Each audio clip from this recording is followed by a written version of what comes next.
BJP के वरिष्ठ नेता और पूर्व विधायक संगीत सोम ने बॉलीवुड अभिनेता शाहरुख खान पर तीखा हमला बोला है। मेरठ के दौराला इलाके में कार्यक्रम के दौरान सोम ने शाहरुख को देश का गद्दार करार देते हुए कहा कि ऐसे लोगों को भारत में रहने का कोई हक नहीं।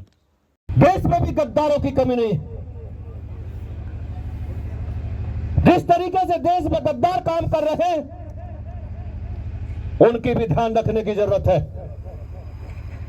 मैं साफ साफ कहता हूं, इसीलिए लोग कहते हैं कि कड़वा कहता है, लेकिन साफ बात तो कहनी पड़ेगी ना। अगर साफ बात नहीं कहेंगे तो गद्दार गद्दारी करते रहेंगे, इसी तरीके से देश को लूटते रहेंगे और दूसरे देशों को देते रहेंगे। मैं पूछना चाहता हूं कि आज बांग्लादेश में हिंदुओं का कत्लेआम किया जा रहा है, हिंदुओं को चुन चुन के घर में घुस के कत्ल किया जा रहा है, बहन बेटियों का बलात्कार किया जा रहा है, देश के प्रधानमंत्री को गाली दी जा रही है, नरेंद्र मोदी को गाली दे रहे हैं, भारत के खिलाफ नारेबाजी कर रहे हैं,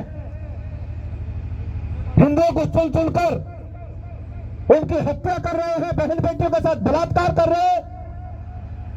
लेकिन अपने ही देश में बैठे हुए लोग वहां के क्रिकेटरों को खरीदने का काम कर रहे हैं। ये विवाद तब शुरू हुआ जब हाल में आईपीएल नीलामी में शाहरुख खान की टीम कोलकाता नाइट राइडर्स ने बांग्लादेश के तेज गेंदबाज मुस्तफिजुर रहमान को करीब 9.5 करोड़ रुपए में खरीदा। संगीत सोम ने इसे राष्ट्र विरोधी कदम बताते हुए कहा कि एक तरफ बांग्लादेश में हिंदुओं पर अत्याचार हो रहे हैं, उनकी बहन बेटियों के साथ ज्यादती की खबरें आ रही है, वहीं दूसरी तरफ भारत में कुछ बांग्लादेशी खिलाड़ियों पर करोड़ों रुपए लुटा रहे हैं। सोम ने मंच से आपने अभी देखा होगा कि देश में बैठे हुए गद्दार जिन्हें देश ने यहां तक पहुंचाया, देश के लिए उन्होंने आज तक कुछ किया हो तो बताओ। शाहरुख खान जैसे गद्दार आज वहां के रहमान जैसे क्रिकेटरों को 9.5 करोड़ में खरीदने का काम कर रहे हैं। मैं बताना चाहता हूं कि पाकिस्तान खेलने नहीं आ सकता तो बांग्लादेश का खिलाड़ी भारत में कैसे खेलने आ सकता है? मैं पूछना चाहता हूं, कैसे आ सकता है वो रहमान? वहां हिंदुओं का कत्लेआम करेंगे और शाहरुख खान जैसे गद्दार देश में उन्हें खरीद कर 9.5 करोड़ रुपया देने का काम करेंगे। वो बिल्कुल नहीं चलेगा और भारत की जनता इसे बिल्कुल बर्दाश्त नहीं करेगी।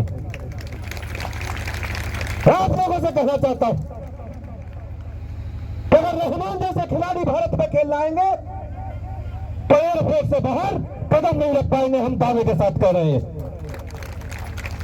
समझना चाहिए शाहरुख खान जैसे गद्दारों को कि जिस तरीके की गद्दारी आप देश के साथ कर रहे हैं, आपको यहां तक अगर आज पहुंचाया तो इस देश के लोगों ने पहुंचाया। आपको अगर पैसा मिलता है तो यहां के देश के लोगों से मिलता है, लेकिन आप उस पैसे से देश के साथ गद्दारी करते हैं। आप कभी पाकिस्तान को चंदा देने की बात करते हैं, कभी रहमान जैसे खिलाड़ियों को खरीदने की बात करते हैं। ये देश में अब नहीं चलेगा, इन गद्दारों की देश में कोई जगह नहीं रहेगी, ये मैं कहना चाहता हूं। गरजते हुए कहा कि शाहरुख खान जैसे गद्दारों को समझना चाहिए कि वे जिस मुकाम पर हैं वे देश की जनता की वजह से हैं। यहाँ के लोगों से पैसे कमाते हैं लेकिन देश के खिलाफ काम करते हैं। कभी पाकिस्तान को चंदा देने की बात करते हैं, कभी ऐसे खिलाड़ी खरीदते हैं। अब ये देश में नहीं चलेगा।